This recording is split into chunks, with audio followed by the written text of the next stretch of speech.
Hi everyone, in this video I'm going to smash a Mazda RX-7 that I made myself out of clay. Yes, I made this car out of clay. A full review is already on the channel. So if you haven't watched it yet, it's better to check it out before I destroy the car. In that video, I showed the engine, the underside of the car, the interior, and talked about how I built it. This will be a kind of crash test. I know many of you have missed them, although of course it's a shame when so many hours of work are destroyed in just a few seconds.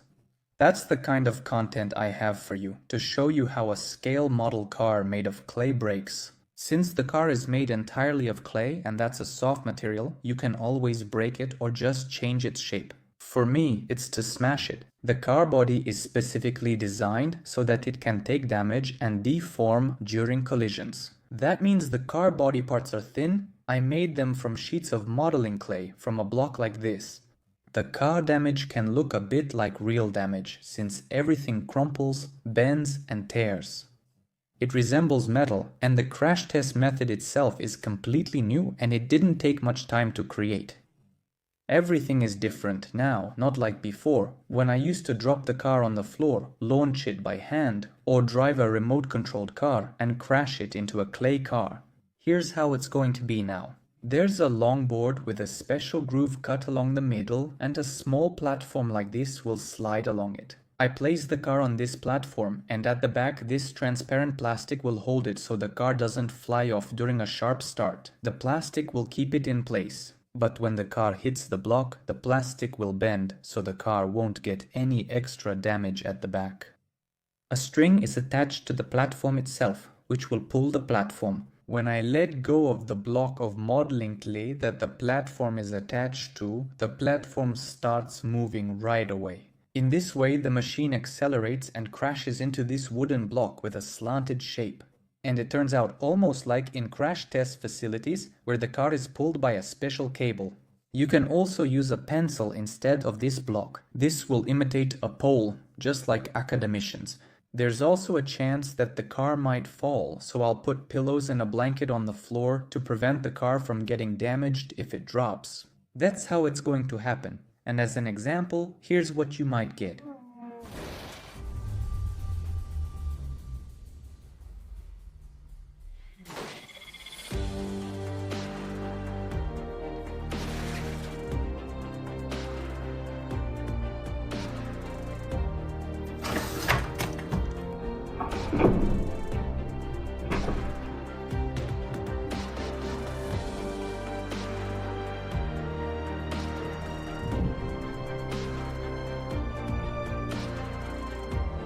These are the damages from the first collision. To be honest, I thought it would bend all the way to the door, but it didn't. The car still couldn't hold on because of the sudden start and because the plastic is slippery. Even though the car fell down, nothing else got dented, so those pillows and the blanket helped. Only the left side of the bumper got dented. Cracks appeared and the paint chipped. The hood also bent slightly, but the damage was minor. So I think I need to launch it the same way again. This time I'll secure the car more reliably.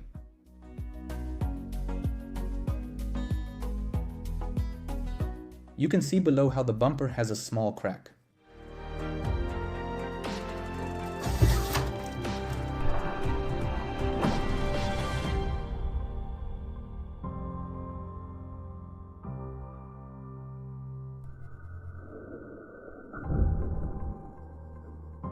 The car didn't fly out this time.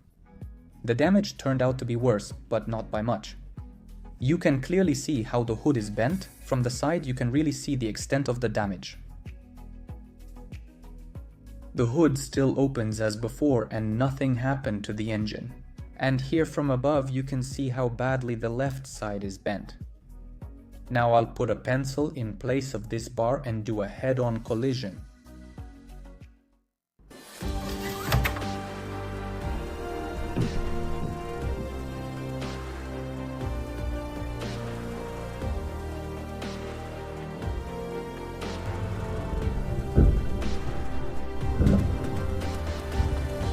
And here are the damages from the collision with the pole.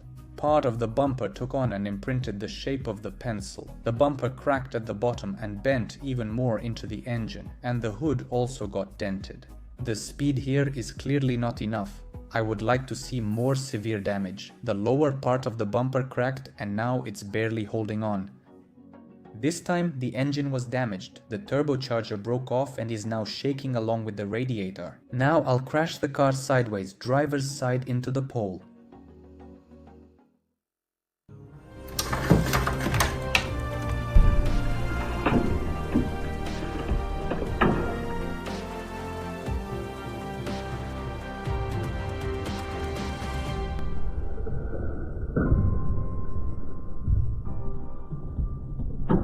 The car slipped off the board again because I didn't secure it properly. The impact hit the right fender in front of the driver's door. Because of the inertia, the wheel was torn off and the mirror flew off. Also, this collision bent the front part of the car.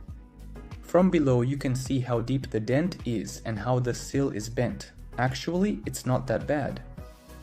A couple of engine parts also flew off, underneath the cover that protects it and this turbocharger with the radiator. Next, the collision will be on the other side.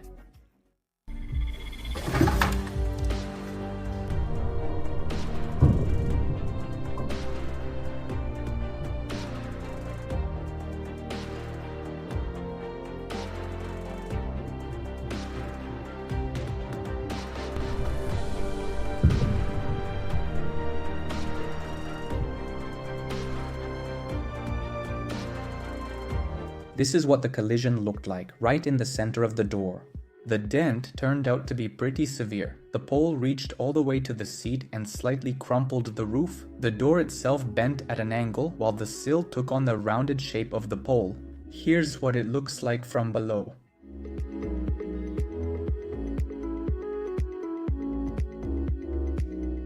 And this is how you can see this big dent, how much it warped the side of the car.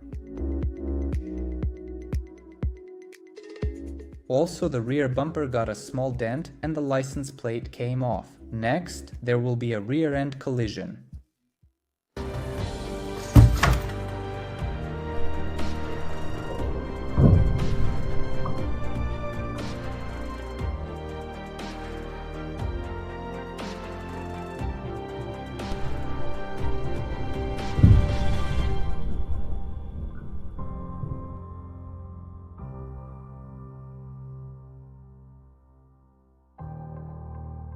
These are the damages at the back. Part of the bumper got bent, the taillight assembly, and a bit of the trunk. Overall, the rear part turned out to be quite sturdy, and the bumper wasn't bent in too much. From above, you can see that the trunk prevented the damage from going further, since it only bent at the beginning. I'll try to start it again from the rear.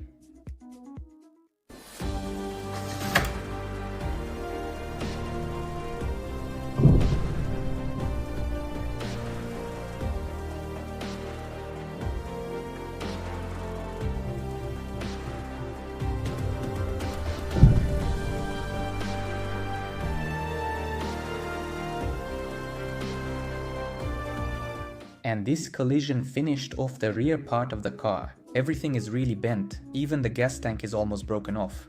It would be better to just tear it off, of course. Overall, it turned out really cool. That's exactly what I wanted to achieve. It's a pity that it doesn't work out on the first collision and you have to restart the car. And this is how the car looks from underneath. The driver's door is still intact, so I'll launch it sideways one more time.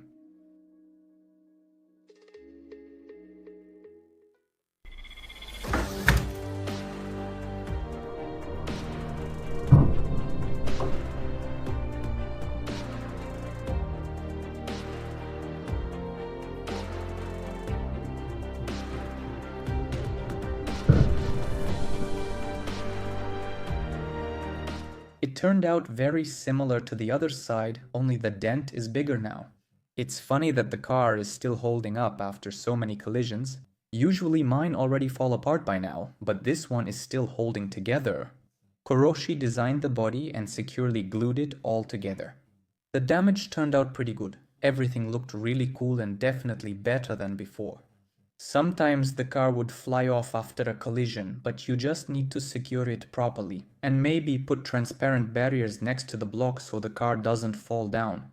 That's how the crash test turned out. This was a test of the new acceleration track, and it still needs some work. Work on the background so it's not distracting and looks normal. I put all this together quickly at home just to shoot the video as soon as possible. I'll try to improve some things next time so it looks better. Write what you think about the new crash test method if you liked it and what you would suggest to improve. It will be interesting to hear your opinion. And here's what's left of this Mazda after the crash test. There are quite a lot of damages, but not everything is completely destroyed. Now the Mazda goes to the shelf of broken plasticine cars for storage. In the next crash test, I plan to smash the Nissan GT-R which I sculpted recently, and that's all I have for you today. I hope you enjoyed this video, and if you did, please hit the like button and subscribe to the channel if you're interested in my plasticine creations. Thank you all for watching, goodbye everyone.